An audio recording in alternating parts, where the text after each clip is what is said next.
If you want to attract healthy masculine men, you have to learn to be in your divine feminine energy. And one of the things you can do to be in your divine feminine energy is become inconvenient to men.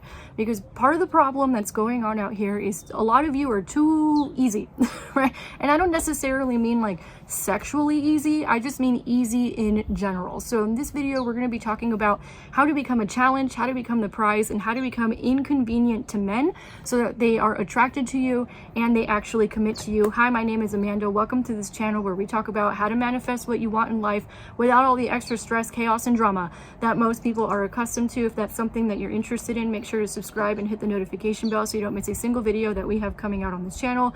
Lately, we've been talking a lot about relationship dynamics, what's a healthy relationship, what's not a healthy relationship, how masculine and feminine energy dynamics work, how to talk to men, stuff like that. So make sure to subscribe. And as always, I have extra resources available for those of you who want to go deeper. In this case, the resources that make the most sense are the masculine and feminine energy dynamics masterclass, which you can find below. So let's get into how to become inconvenient and why this matters. So a lot of you are asking questions in the comments like, I've been with this guy for many years. How do I get him to see that he should marry me? Or, you know, how can I spot healthy men? A lot of what goes on out here is a lot of you, because you have good girl programming or you have people pleaser programming, is you become way too convenient.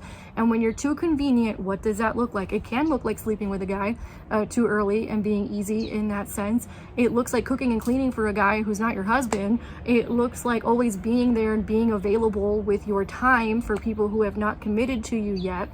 It looks like constantly chasing a guy and you're the one initiating and sending all the messages. A lot of you are out here and you're stuck in these loops and you're in these cycles.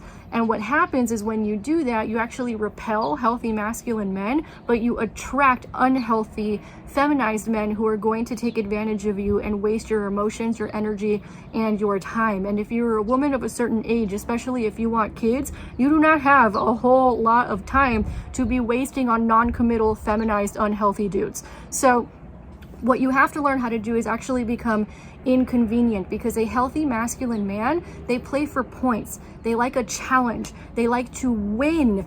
They like to know that they achieved something and they accomplished something. They like to pursue. So if you're constantly there and you're constantly available and you're doing all this stuff for this guy while he doesn't really have to give that much effort, he's going to get lazy and he's going to use you for convenience, or at worst, the healthy guys don't even notice you exist. Because they're like, oh, this is like too easy, she's basic, like I'm not that interested. Like healthy men don't like basic women. And unfortunately, a lot of women out here are acting basic because they just don't know these things about male psychology. So what you want to do is you want to learn how to become somewhat inconvenient. So here's one way to become inconvenient: stop sleeping with a guy so soon, because first of all, there's a lot of reasons why, like energetically, psychologically, that's just like usually not a good idea. The whole Sex and the City lifestyle. There's lots of reasons for that I don't have time to get into right now. But essentially, like, that's one of the most vulnerable things you can do, is give someone your energy and your body, and you're just going to give it away like that? No, ladies, we need to stop doing that. The second thing is you need to stop overdoing and over-functioning. And this is a cycle that a lot of you get stuck in because you're trying to prove your worth to a man. And what you need to realize is you don't have to prove shit. He's the one who needs to be proving and doing this stuff. So a lot of times, right, you're cooking, you're cleaning, you're planning all the dates, you're planning all the outings, you're initiating everything, and men don't like that. They don't like it. There's no space for him to come in and be your hero. There's no space for him to come in and lead. There's no space for him to come in and actually take up space, because you're taking up all the space with your actions. What you need to learn how to do is lean back, which I know there's a lot of confusion about that on the internet, but basically the way that I like to think of leaning back in a way that makes the most sense, because I know when I heard it many years ago, I'm like, what are you talking about?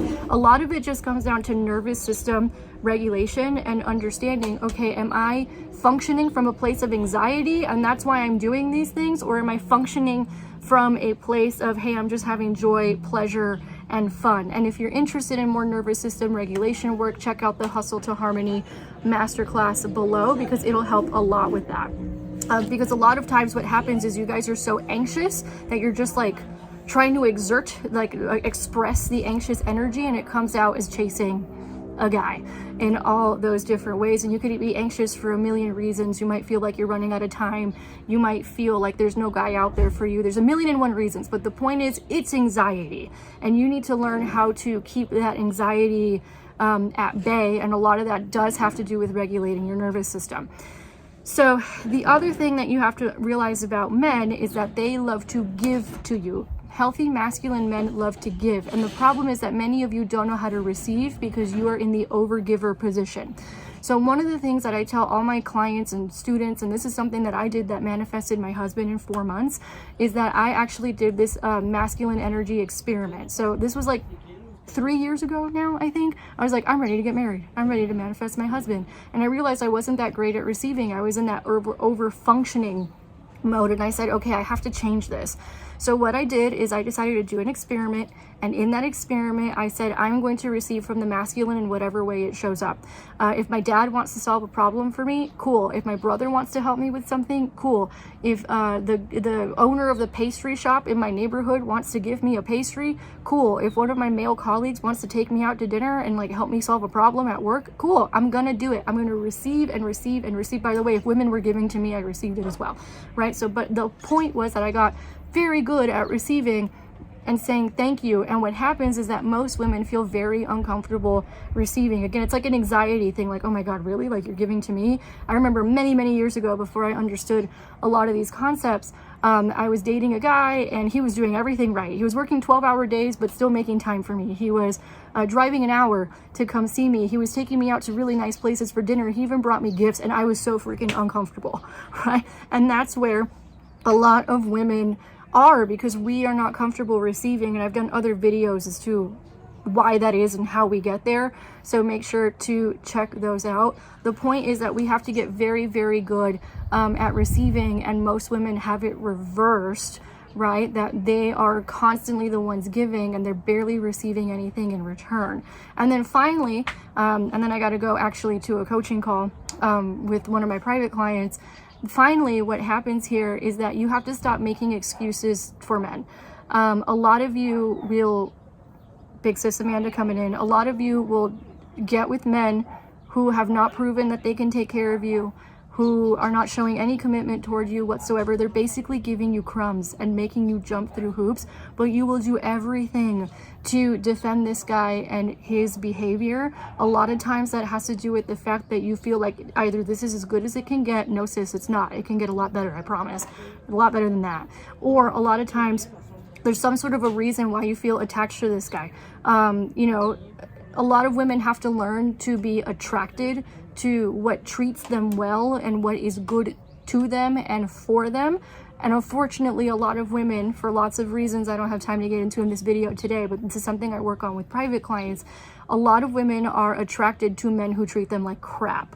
And a lot of it is trauma bonding. A lot of it is like Disney princess fantasy that doesn't exist in the real world. A lot of it is like Sex and the City lifestyle. Like, do you know how many women out here still act like Carrie Bradshaw? Carrie Bradshaw is an emotionally stunted woman who doesn't know how to like be in a healthy relationship. Or how many women, I grew up in the 90s, right? See the Friends thing, like, oh, I want a relationship like Rachel and Ross. That was toxic. Rachel and Ross in Friends. But because a lot of us in my generation, we grew up on that stuff and nobody taught us how to be in relationships, then we think that's what love is, and it's not, which is one of the reasons why I started this channel. Anyway, all the resources for those of you who want to go deeper are below. The point is, start becoming inconvenient and become a challenge for a man, and have some standards and know how to communicate your boundaries and what those standards are. Thank you so much for giving me your time today. I'll catch you on the next one.